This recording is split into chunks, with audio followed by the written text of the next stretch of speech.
Assalamu alaikum students, Hafiz Nabil Ahmed here. Today we will discuss about the very important topic of fundamental of e-commerce, and that is e-commerce security.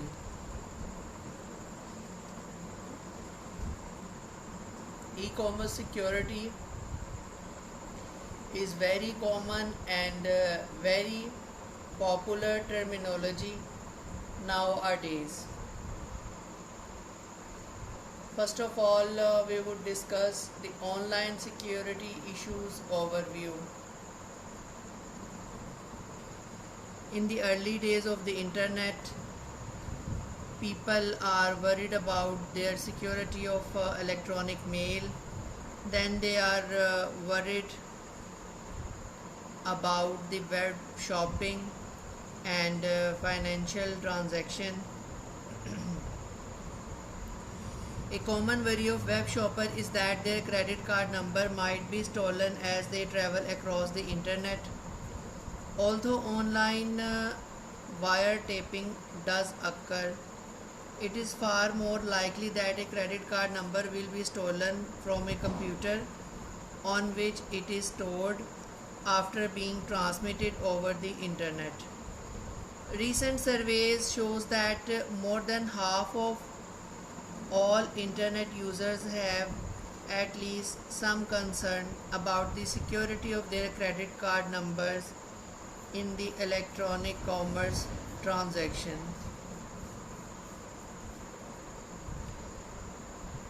Some other issues are also there. Computers and security. A brief history.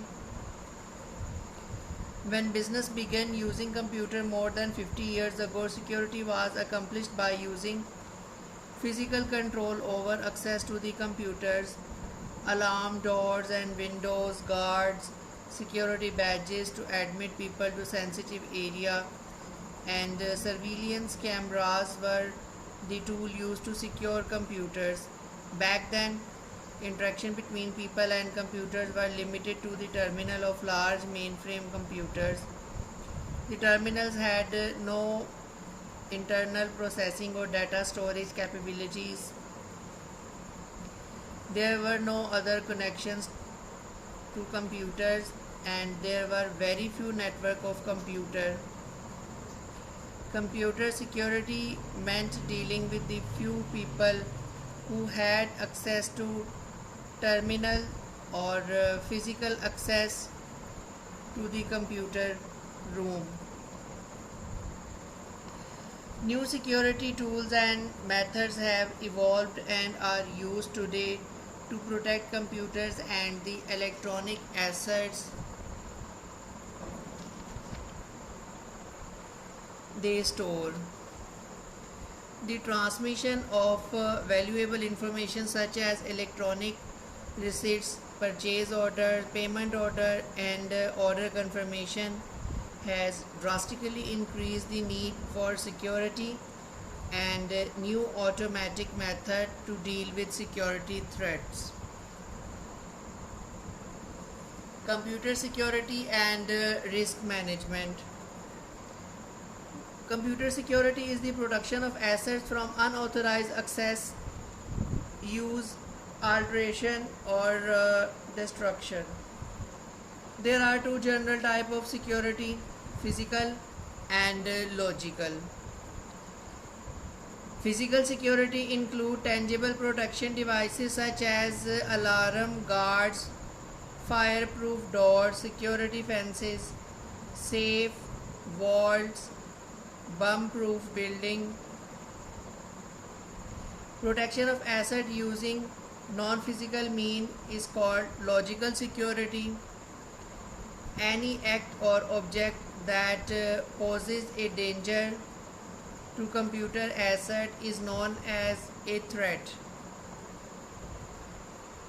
Countermeasure is a general name for a procedure, either physical or logical, that recognizes, reduces, or eliminates a threat.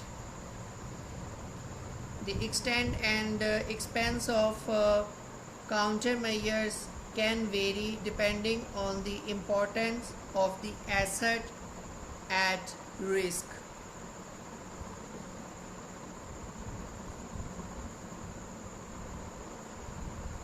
Eavesdropper is a person or device that can listen in on and copy internet transmission. People who write programs or manipulate technologies to obtain unauthorized access to computers and networks are called crackers or hackers. A cracker is a technology skilled person who uses their skills to obtain unauthorized entry into computers or network system, usually with the intent of stealing information or damaging the information, the system's software or even the system's hardware.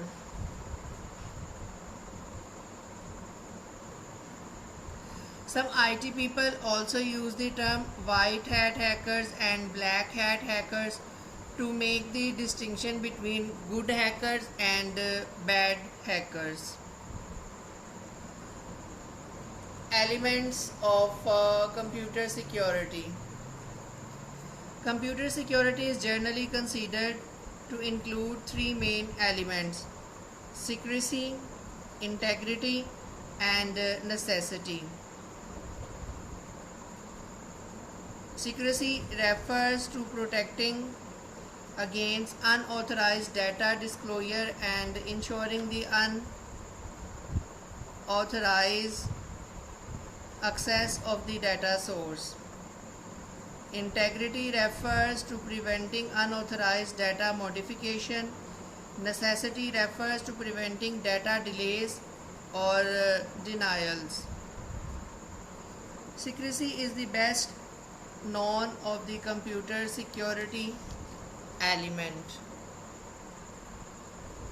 Integrity threats are reported less frequently and thus may be less familiar to the public. For example, an integrity violation occurs when an internet email message is intercepted and its contents are changed before it is forwarded to its original destination. In this type of integrity violation, which is called a man-in-the-middle exploit, the content of the email are often changed in the way that negates the message's original meaning. Security policy and integrated security. Any organization concerned about protecting its electronic commerce assets should have a security policy in place. A security policy is a written statement describing which assets to protect and why they are being protected, who is responsible for that protection, and which behavior are acceptable and which are not. The policy primarily addresses physical security, network security, access authorization, virus protection, and disaster recovery. The policy develops over time and is a living document that the company and security officer must review and update at regular interval. Most organizations follow a 5-step process when creating a security policy. The first one, determine which asset must be protected from which threats. Second, determine who should have access to various parts of the system or specific information assets. The third one, identity resources available or needed to protect the information assets while ensuring access by those who need it. Fourth, using the information gathered in the first 3 steps. The organization develops a written security policy. The fifth and the last one is, following the written policy, the organization commits resources to building or buying software, hardware, and physical barriers that implement the security policy.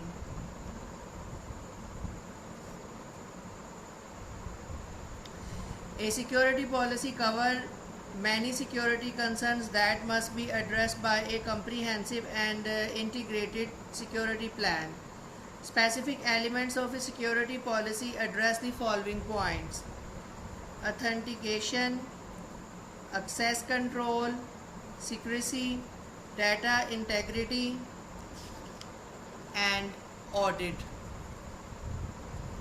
Security for client computers. Client computer, usually PCs, must be protected from threats that originate in the software and data that are downloaded to the client computer from the internet. Users and their client computers can be duped into revealing information to those websites who are not authorized. So some threats for the client computers are included: cookies, web bugs, active content, Java applets, JavaScripts, ActiveX control, graphic and plugins, viruses, worms and antivirus softwares, digital certificates,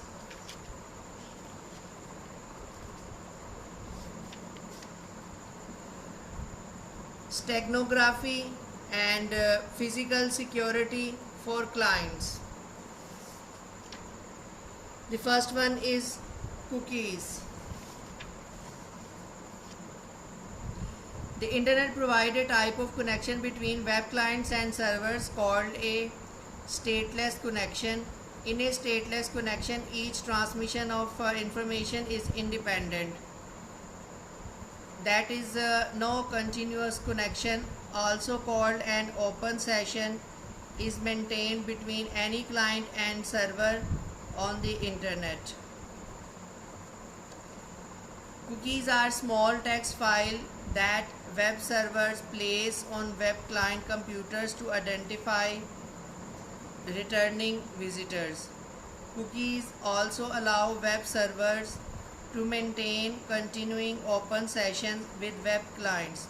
An open session is necessary to do a number of things that are important in online business activity. There are two ways of categorizing cookies: by time duration and by source. The two kinds of time duration cookie categorized include session cookie and persistent cookies. Session cookies which exist until the web client ends the connection or session. Persistent cookies which remain on the client computer indefinitely. Electronic commerce sites use both kind of cookies.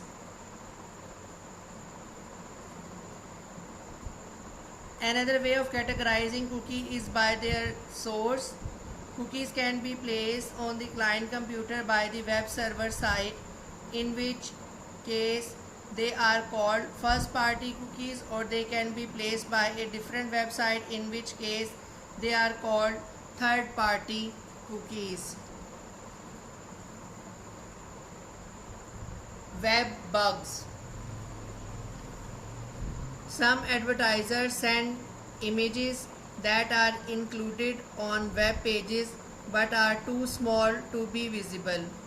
A web bug is a tiny graphic that a third party website places on another site's web page. When a site visitor loads the web page, the web bug is delivered by the third party site, which can place a cookie on the visitor's computer. Active content. Active content is provided in several forms. Active content refers to the programs that are embedded transparently in web pages and that cause action to occur. The best non-active content forms are cookies, Java applets, JavaScripts, VBS, VBScript, and ActiveX controls.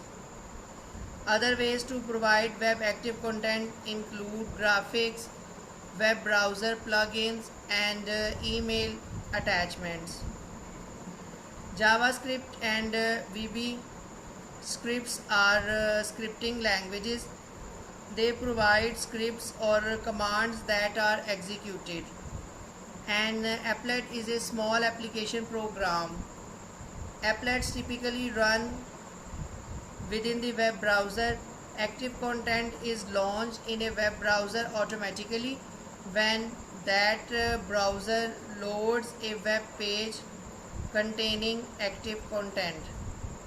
The applet downloads automatically with the page and begins running.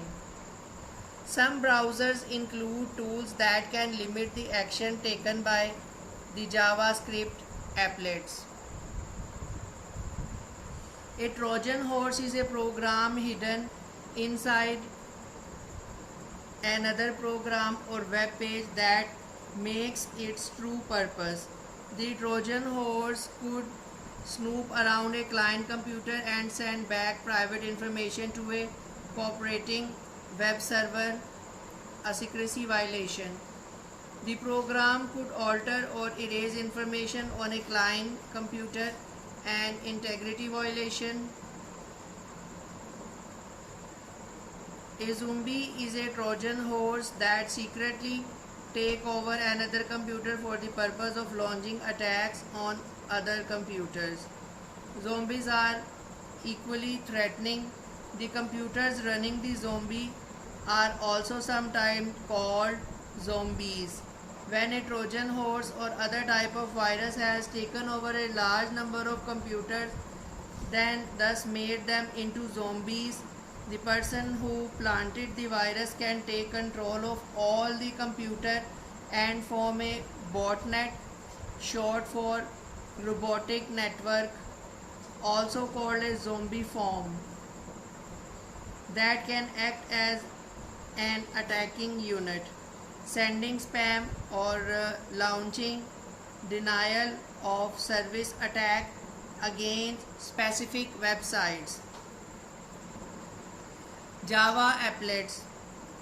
Java is programming language developed by Sun Microsystems that is used widely in the web pages to provide active content. The web server sends the Java applets along with web pages requested by the web client. In most cases, the Java applets operation will be visible to the site visitor. However, it is possible for a Java applet to perform functions that would not be noticed by the site visitor. The client computer then runs the program within its web browser. Java can also run outside the confines of a web browser. Java Sandbox confines Java applet actions to a set of rules defined by the security model. These rules apply to all untrusted Java applets. Untrusted Java applets are those that have not been established as secure. When Java applets are run within the constraint of the sandbox, they do not have full access to the client computer. JavaScript is a scripting language developed by Netscape to enable web page designer to build active content. Despite the similar sounding name, JavaScript is based only loosely on Sun's Java programming language, supported by a popular web browser JavaScript shares many of the structures of the full Java language. When a user downloads a web page with embedded JavaScript code, it executes on the server's computer. ActiveX control. An ActiveX control is an object that contains programs and properties that web designer place on web pages to perform particular tasks. ActiveX components can be constructed using many different program languages, but the most common are C++ and Visual Basic. Unlike Java or JavaScript code, ActiveX control run only on computers with Windows operating systems.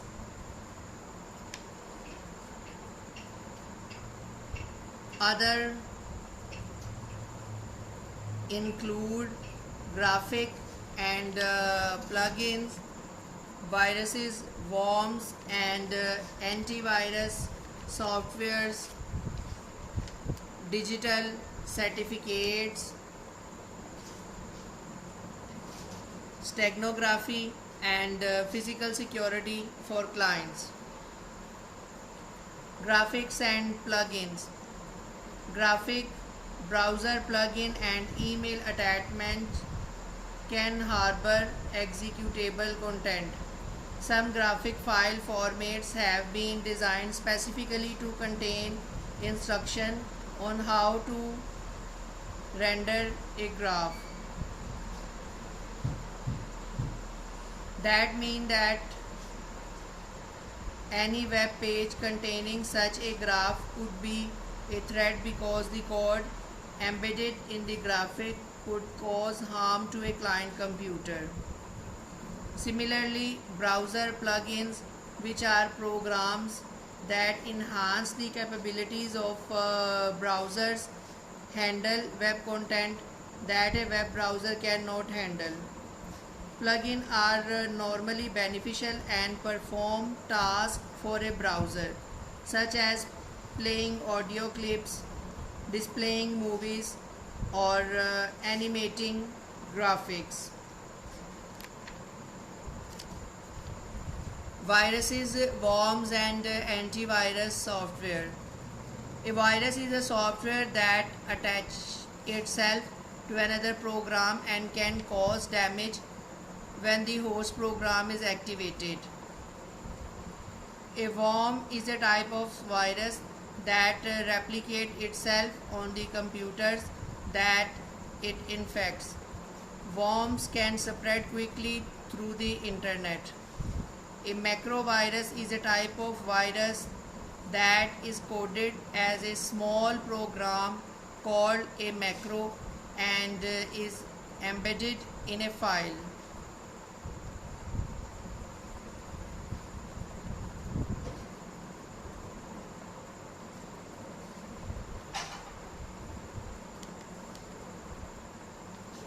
Antivirus software are the software program that detects viruses and worms and either deletes them or isolates them on the client computer so they cannot run.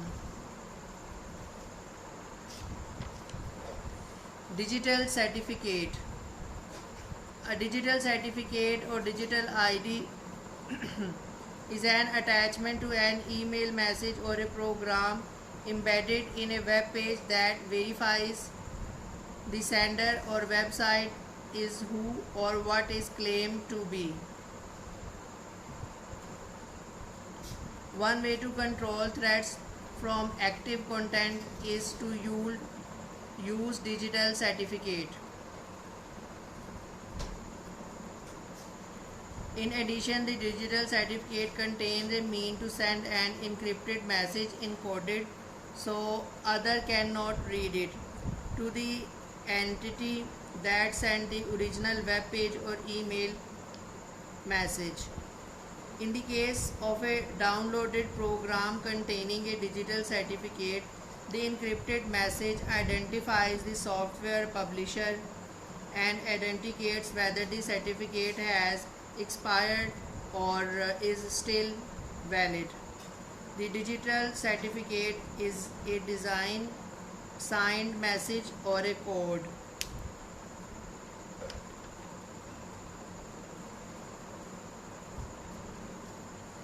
Digital certificates are used for many different types of online transactions, including electronic commerce, electronic mail, electronic fund transfer. A digital certificate for software is an assurance that the software was created by a specific company.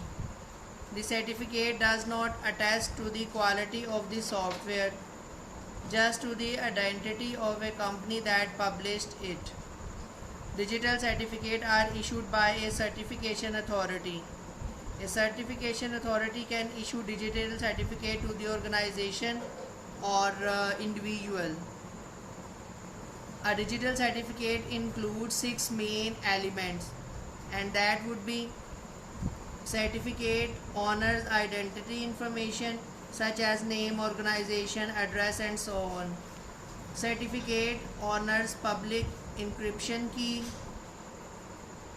A key is simply a number, usually a long binary number, that is used with the encryption algorithm to lock the characters of the message being protected so that they are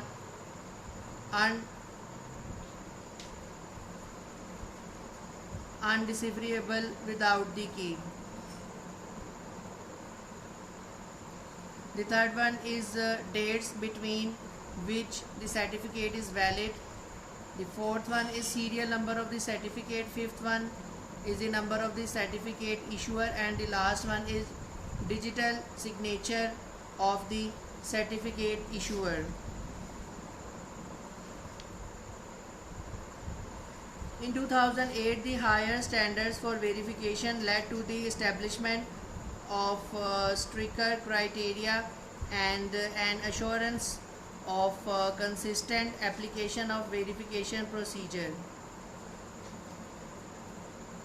Certification authorities that followed these more extensive verification procedures were permitted to issue a new type of certificate called a secure socket layer extended validation digital certificate.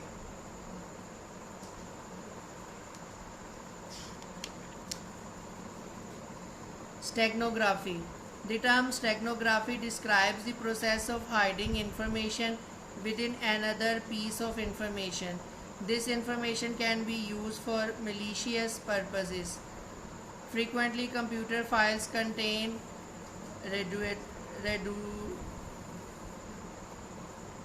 redundant or insignificant information that can be replaced with other information. This other information resides in the background and is undetectable by anyone without the correct decoding software. Steganography provides a way of hiding an encrypted file within another file so that a casual observer cannot detect that there is anything of importance in the container file. In this two-step process, encrypting the file protects it from being read, and steganography makes it invisible. Physical security for clients. Physical security was a major concern for large computers that run important business functions such as payroll or billing. However, as networks have made it possible to control important business functions from client computers, concerns about physical security for client computers have become greater. Devices that read fingerprints are now available for personal computers. These devices provide a much stronger protection than traditional password approaches. In addition to fingerprint readers, companies can use other biometric security devices that are more accurate and of course more costly. A biometric security device is one that uses an element of a person's biological makeup to perform the identification. These devices include writing pads that detect the forms and pressure of a person writing a signature, eye scanners that read a pattern of blood vessel in a person's retina or the color level in a person's iris, and scanners that read the palm of person's hand rather than just one fingerprint, or that read the pattern of vein on the back of a person's hand.